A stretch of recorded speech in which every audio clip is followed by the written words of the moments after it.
Yeah, I can just walk around and just walk up to people and go, hey, do you want to be on a podcast? And people will not even ask what the podcast is called, who I am. Yeah. They're just like, this is free press. I'm here to get press. Why not? Do you end up doing a lot of podcast interviews? Some. When I'm asked. I don't specifically go seeking them out. Mostly on like Skype and stuff like that, or? The ones I've done, I prefer doing them in person, to be honest. I have done some over Skype, but...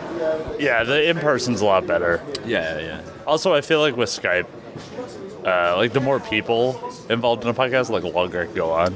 Yeah, it's just, I think it's just human interaction is much better face to face, isn't it? So yeah. If you've got the luxury of being able to do that, then yeah, and the timing's way easier because even like the small, like amazing delay of internet communication, it's the people talk over each other and stuff like that. Well, yeah, the levels seem good, so shall we start? Yeah, of course. Yeah. What's your name and what's your game? So I'm Gary Burchell, and my game is Abandoned Ship.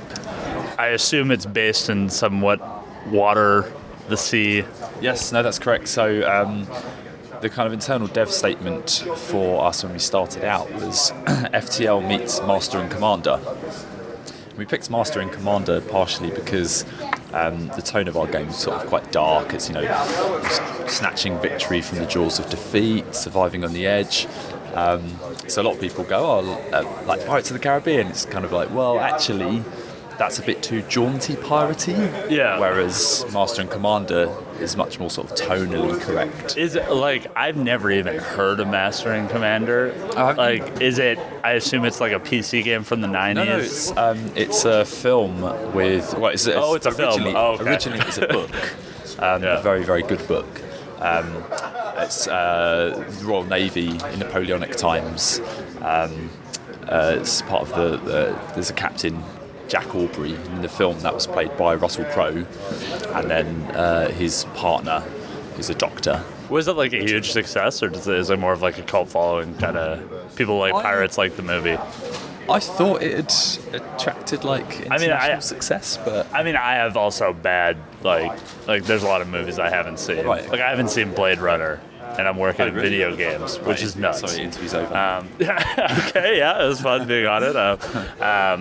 Yeah, so like, have you found because there's not a lot of pirate-themed games, it seems. There wasn't when we started. Oh, yeah. I mean, it's picking up now, but... I picked up on the trend just before it started to become reality, so it certainly felt like we were one of the first in terms of announcement. Like, I'm not aware of everything that's out there. You had a couple. I think there's Tempest and Windward were floating around, but for me this is very much so. FTL is one of my favourite games of all time. I think it's one of the best designed games ever. It's like so many hours into it, and so obviously when you go indie, you kind of want to do something that you love and you're passionate about. And I'm very kind of interested in that sort of classic Age of Sail kind of era and stuff like that. So for me, those two meshed together perfectly, and I didn't understand why nobody hadn't done this before. Yeah, I feel like it's kind of hard to gauge, like when a big indie success happens, like FTL. I find it hard to, it's hard to gauge like which indie successes carry on. Like if I go to a grad show now, it's 90% Rocket League. Yes. Like that's all they want to make. Yeah. But it's like I feel like FTL was not like it wasn't something that was easy to mimic. Well, I've kind of felt like FTL could have almost spawned a subgenre in of itself. And the games that have kind of taken inspiration from FTL, for me personally, have taken the things that I don't find most interesting about FTL, like the crew management and the fact that you could be playing in 1 minute going everything's fine, and then the next minute it's all gone to hell in a handbasket. And for me, what we try and do in Abandoned Ship is constantly make the player have to make interesting and difficult decisions all the time, whether that's at a grand level or a moment-to-moment basis. And that's where a lot of fun for that from FTL and our game comes from. Well, I find that interesting too, just because like there's so many like. Even with any game that's inspired by another game, like even with us at XCOM, it's like there's stuff that inspires us, and then there's stuff that doesn't even come over, and I find it's interesting that the two games can be inspired by the same like kind of huge indie moment and kind of just pull out, remove parts of it. Like some games are just like, oh, there's a campaign, or you are rushing from Doom, and that's why we're calling it. It's like FTL, where it seems like yours is ship, like the ship-based combat is kind of part of it, like kind of like the. Yeah, so we have a sort of a grand exploration layer, which you can see in our trailers, and we'll talk more about that soon. But yeah, so that's kind of a bit more Sunless Sea-esque in that you are kind of exploring this world, and that's where you'll, if you end up in combat, that's where it goes into kind of the more kind of crew control aspect. We've tried to sort of tie. You talk about inspirations. Obviously, making games, people tend to be passionate about games, and there's so many influences. So there's some elements of kind of XCOM that kind of feed into it.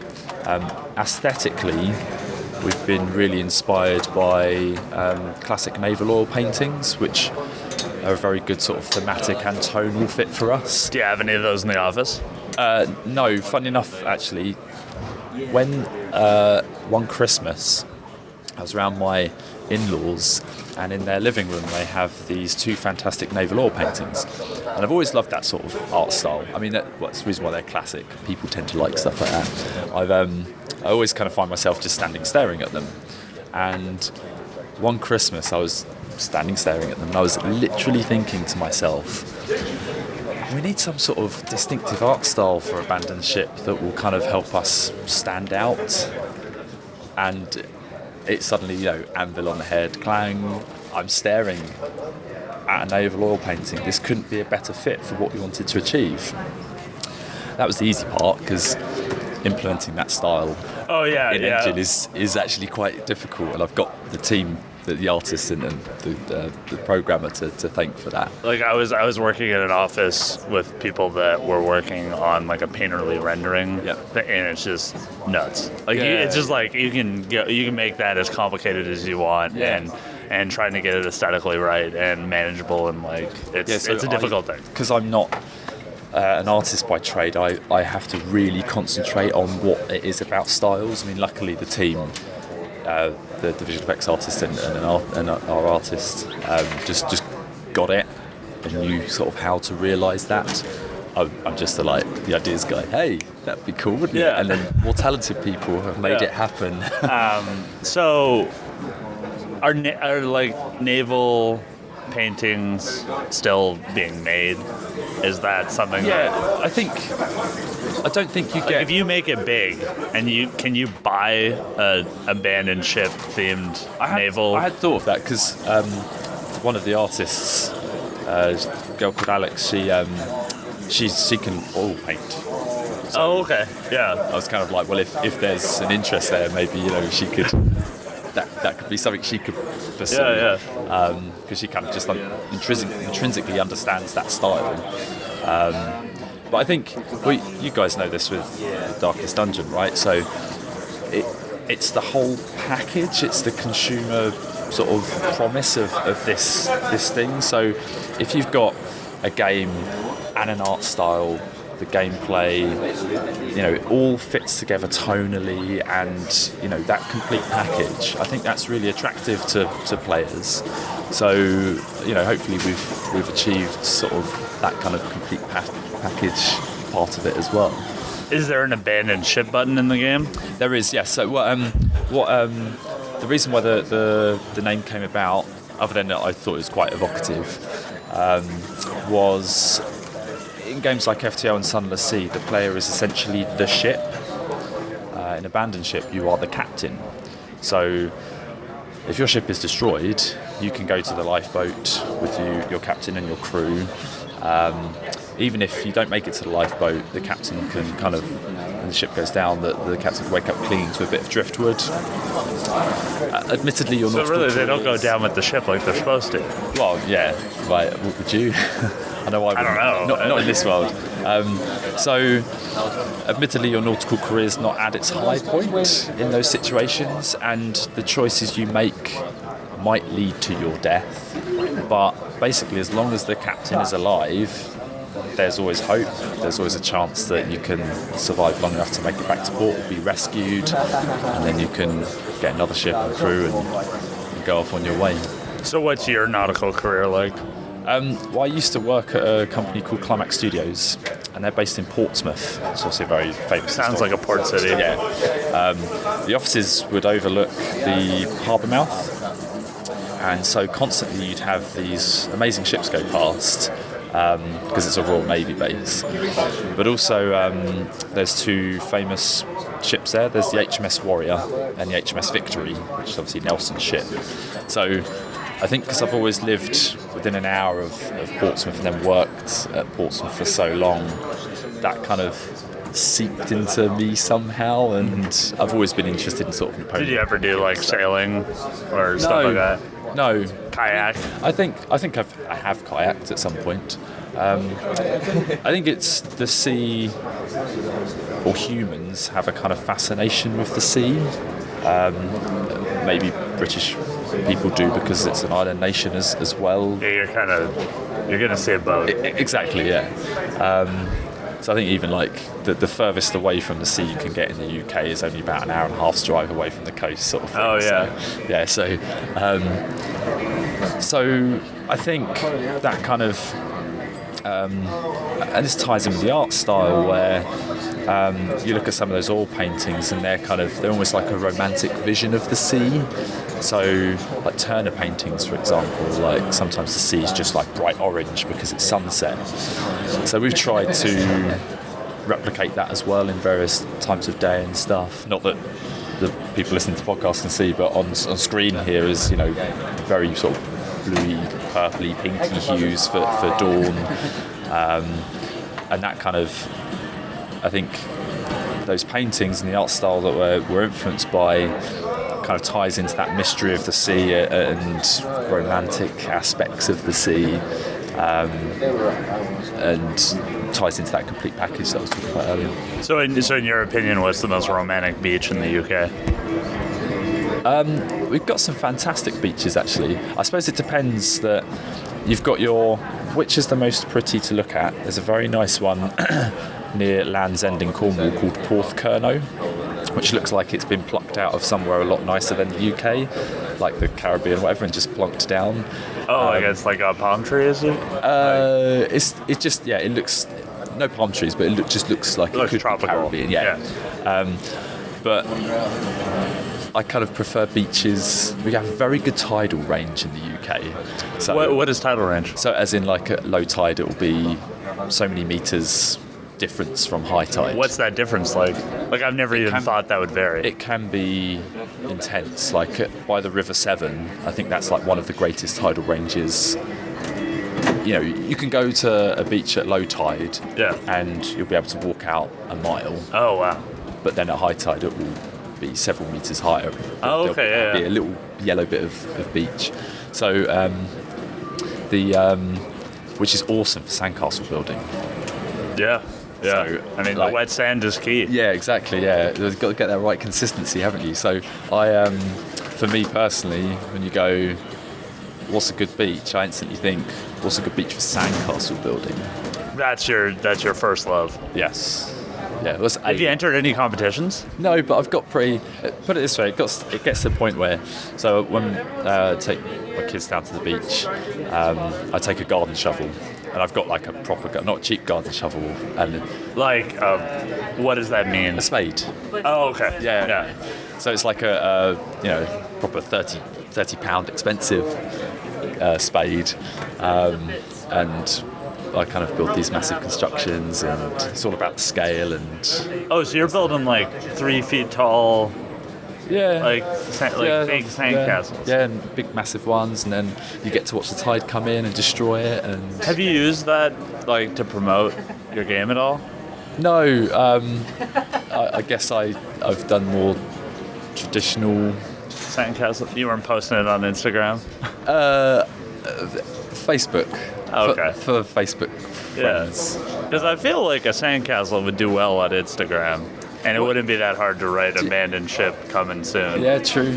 What I would love to do is get me and a bunch of friends, all with garden shovels, pick the right time and build like a, what would 5 or 6 guys with garden shovels be able to achieve building a sandcastle in together a few hours? Yeah, how awesome would that be? You could build a huge construction. Have you entered any competitions? No, I mean, you see some, I guess, professional sandcastle building people, and they have these special brushes. Well, I don't know, but I think they just like stiff brushes and soft brushes that they get to carve things out, and they make dragons and insane stuff. So I'm nowhere near that level. Just okay. I guess this has taken a very interesting turn, by the way. This well, I mean, I don't know. I find it interesting. Like, I like to ask kind of more, not like super important personal questions, but like stuff like that. It's kind of like it's interesting. It's so I was like, so whereabouts you're from? Like,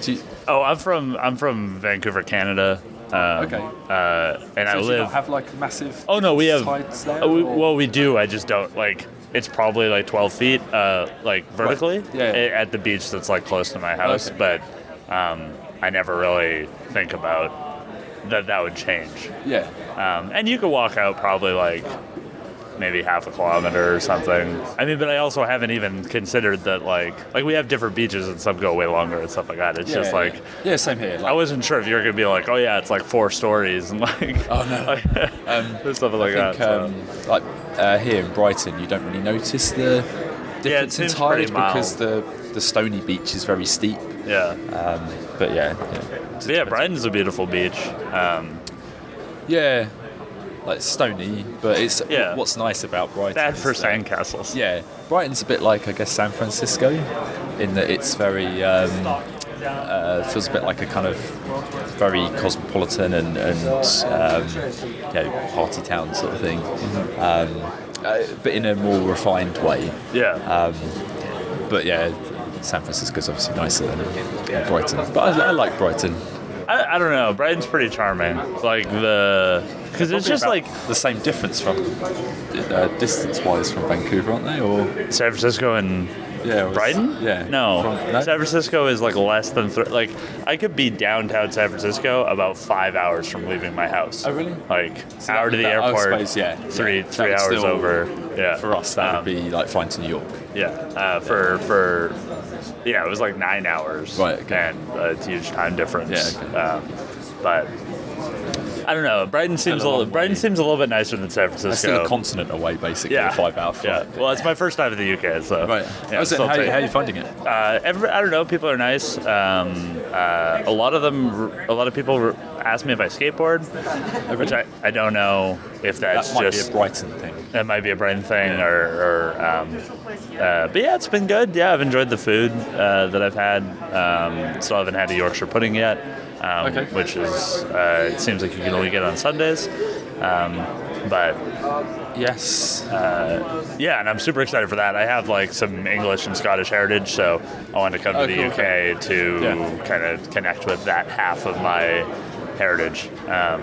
So it's been nice so far. I mean, coming to a game conference makes it like really easy to fill your time because like I met people on Twitter before coming over here and they're like, oh, let's go, we're doing indie soccer or football, let's go play, and I was like, sure. Like I haven't met any of you, and even then, like I know like Mike Bithell, so like see him here randomly and I'm like, oh hey, and then we like hang out for the evening with a bunch of new friends and stuff like that. So it's like I find as an indie, the good thing about that is obviously you can come over as a bit more of a kind of touristy experience, which is all very well and lovely and nice, but when you kind of go somewhere and meet local people, they take you to local places that you wouldn't necessarily find or go to if you were doing the I'm hoping to do more of that. It's just like I feel like I should prioritize hanging out with game developers while the conference is on.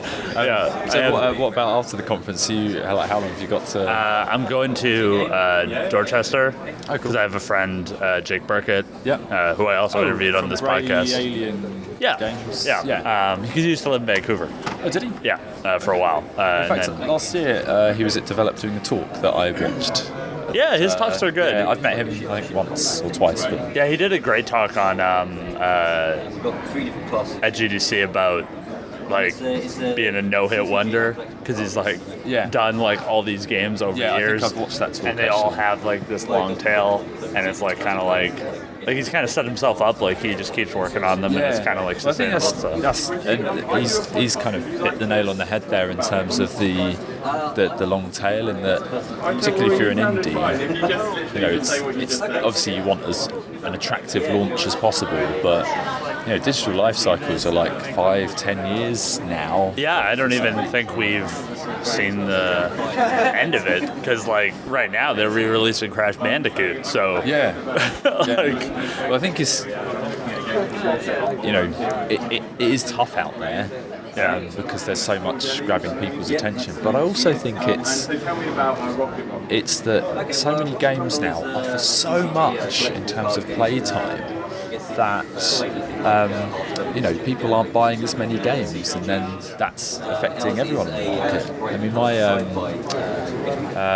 my friend bought the last FIFA soccer, and he hasn't bought a game since because he's just been playing the Ultimate Team, and he's put in probably a couple of hundred hours into it that would have previously been spent on other games. So what Jake was saying about long tail and stuff like that is people need that now, because when people do finish some games that have sunk a couple of hundred hours into, they need to kind of then go, oh right, that game's on sale that I thought was interesting, I'll pick it up now. Yeah, like I kind of went the kind of opposite, for the first time opposite recently, where normally I'm like waiting for games to go on sale on Steam and then buying them, or buying them at launch. But this time, Steam, I was just so busy that all I could play was PlayerUnknown's Battlegrounds. Right. And then the summer sale comes, and I was like, oh, well, like, what are all the games that I wanted to buy that I didn't add to my wish list? Yeah. I was like looking them all up, and it's nice because like now at the summer sale, it's kind of everything's on sale all the time. So I was able to go pick up Steven's Sausage Roll, play that, and I picked up Recursed.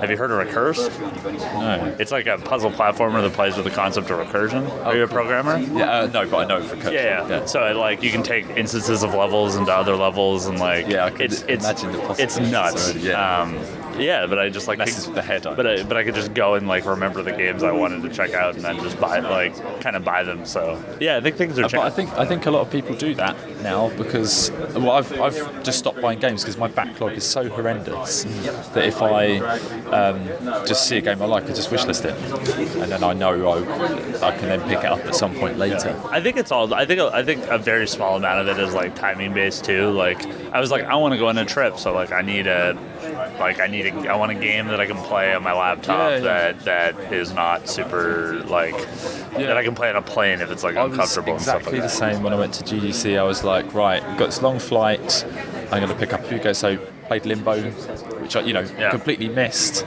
Yeah, you can play through Limbo on a flight. Exactly, yeah, and that was perfect. And I was like, cool, I've done a game. That was perfectly sized. I think that was like 3 hours or whatever, and I'd done it. Really enjoyed myself, and then I was, tick, move on to the next one.